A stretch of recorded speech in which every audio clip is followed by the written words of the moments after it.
Voilà un petit aperçu de ce qu'est le 4,70, une discipline olympique depuis 1976. Aujourd'hui, on vous propose de partager une journée d'entraînement type avec le duo champion d'Europe, Kevin Péponnet et Jérémy Mion. Direction le 8e arrondissement de Marseille. Salut Jérémy. Salut. Ça va? Et toi? Alors, faut être matinal ou pas quand on fait de la voile? Plus ou moins, on n'est pas non plus à se lever à 5 h du mat, mais ouais, les journées quand même commencent vers 7 h quoi, à peu près. Ouais, du coup, ça commence toujours de la même manière pour toi, c'est ça? Un brunch assez complet? Bah ouais, écoute, installe-toi.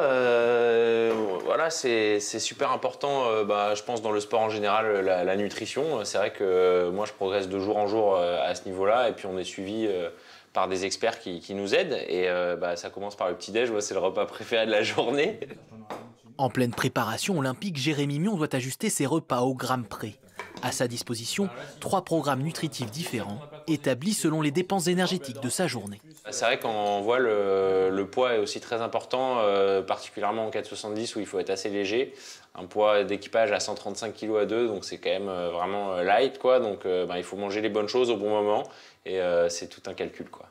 Aujourd'hui, il doit surtout faire le plein de glucides car une grosse journée d'entraînement l'attend. En 2 à 3 heures de navigation, il va consommer plus de 1000 kcal. Merci Jérémy pour ce petit déjeuner.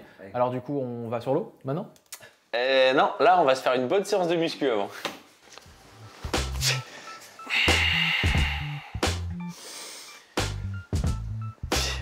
Dans un sport tributaire des conditions météo, les athlètes sont obligés de multiplier les activités annexes pour parfaire leur entraînement.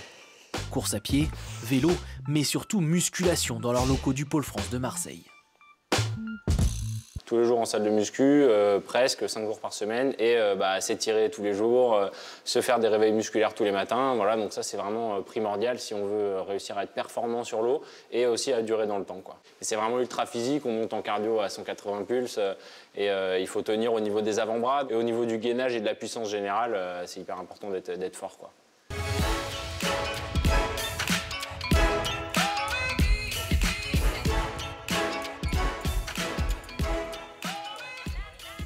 Il est midi, Jérémy Mion en a fini avec sa séance de musculation. Il vient de retrouver son coéquipier Kevin Péponnet. Ensemble, ils doivent préparer leur bateau avant d'aller naviguer. Kevin Péponnet, bonjour. Bonjour. Alors expliquez-nous déjà un petit peu, c'est quoi ce 4,70? Alors 4,70, c'est un bateau qui fait 4,70 m, comme ce nom l'indique. Et on va dire que il a tout d'un gros bateau, quoi. Il a toute la panoplie de voiles qu'il faut, une grand voile, un foc, un spinnaker. Et donc voilà, c'est pas mal d'heures de bricolage. C'est un sport immatériel, du coup, si le matériel il est préparé comme une Formule 1, déjà c'est ça de gagner sur la performance. Et après, nous les pilotes, il faut qu'on exploite tout le potentiel de ce bateau-là. Après une bonne heure de travail, l'équipage français est fin prêt pour aller sur l'eau. C'est bon? Allez. Si Kevin gère la barre et que Jérémy se suspend au trapèze, leurs rôles respectifs vont bien plus loin que ça. Jérémy, c'est carrément mes yeux parce que moi je suis complètement sous l'eau et du coup je suis focalisé sur la vitesse du bateau et sur les réglages, donc j'ai tout un panel de boot à disposition pour régler le bateau et pour qu'il soit le plus performant. Le rôle purement technique, il est effectivement de jouer avec l'équilibre du bateau. Donc moi j'ai la possibilité d'aller au trapèze, donc en fonction de comment Kevin borde la voile, je peux aller un peu faire du pumping comme ça, donc là bien physique. Et sinon aller m'accrocher tout simplement, on va dire, au trapèze, mais en ayant toujours la volonté de bien régler l'équilibre du bateau, quoi.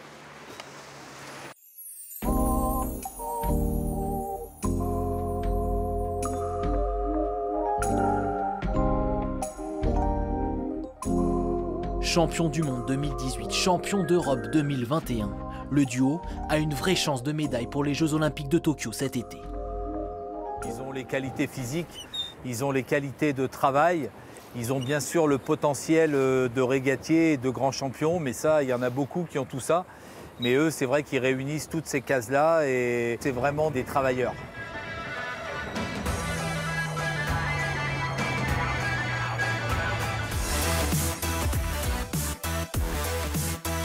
Aujourd'hui, les conditions sont musclées, avec un vent à plus de 50 km/h. Idéal pour multiplier les exercices contre les Italiens, venus s'entraîner avec eux cette semaine. L'occasion aussi de pousser leur voilier dans ses derniers retranchements, quitte à faire des erreurs. Clairement, l'objectif pour les Jeux, c'est pas le dernier mois qu'on va révolutionner notre pratique. Ça fait des années qu'on bosse pour ça. Moi, ça fait depuis 2007 que je suis sur ce bateau. Avec Kevin, ça fait depuis 4 ans qu'on navigue ensemble. Ce qui compte, c'est qu'on soit super bien dans notre tête et super bien physiquement et prêt à croquer ces Jeux Olympiques, quoi. Si Jérémy a participé aux Jeux Olympiques de Rio en 2016, pour Kevin, ce sera une grande première. C'est une épreuve rare, quoi. Ça arrive tous les 4 ans. Ça peut amener un excès de pression. Voilà, après, l'expérience de Jérémy sur ce genre d'épreuve, elle va carrément compter. Et voilà, il y a mon oncle aussi qui a déjà participé et qui me raconte toutes ces histoires de médailles olympiques. Donc voilà, je suis bien entouré et pour un novice, j'ai des bons conseils, quoi. Il ne reste plus que quelques jours d'entraînement à notre équipage marseillais avant le décollage pour Tokyo. Sur place, vous pourrez les suivre sur les antennes de France Télévisions. Leur épreuve débute le 28 juillet et se terminera le 5 août.